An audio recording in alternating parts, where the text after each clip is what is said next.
ఇందులేసే నంది చివరికైనా నీకు బంటే కదా శంకరా. అరే రే రే రే స్వామి, వాయిస్ కల్చర్ అద్దరిపోయింది. ప్రైవేట్ ఆల్బమ్ ఏమైనా ట్రై చేద్దామా? పక్కా వర్కౌట్ అయిపోద్ది.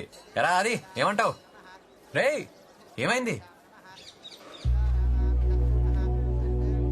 మావయ్య ఏంట్రా డల్గున్నాడు? పద. మావయ్య ఏమైంది?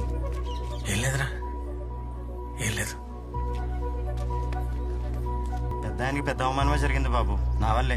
మా అత్త ఊరు పక్క ఊరే, అక్కడ నాకు 2 ఎకరాల పొలం ఉంది. ఒకడు దొంగ సంతకాలతో కాగితాలు పుట్టించాడు. రమేష్ గారు నా తరపున మాట్లాడడానికి వచ్చి సామరస్యంగా పరిష్కరిద్దామంటే నీ కూతుర్ని పంపు, లేదా కొట్టేసుకుందామంటే దమ్మన్న మగాడిని పంపు, ముసలాడు నువ్వెందుకు అని దారుణంగా అవమానించాడు బాబు.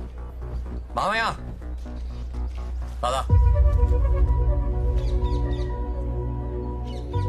గొడవలొద్దురా, అంతా దేవుడే చూసుకుంటాడు, వదిలే. ఏంటి నువ్వు వెళ్ళి కొబ్బరికాయ కొట్టేస్తే దేవుడు వెళ్ళని కొట్టేస్తాడా? పద, ఎక్కడ ఉంటాడో చెప్పు.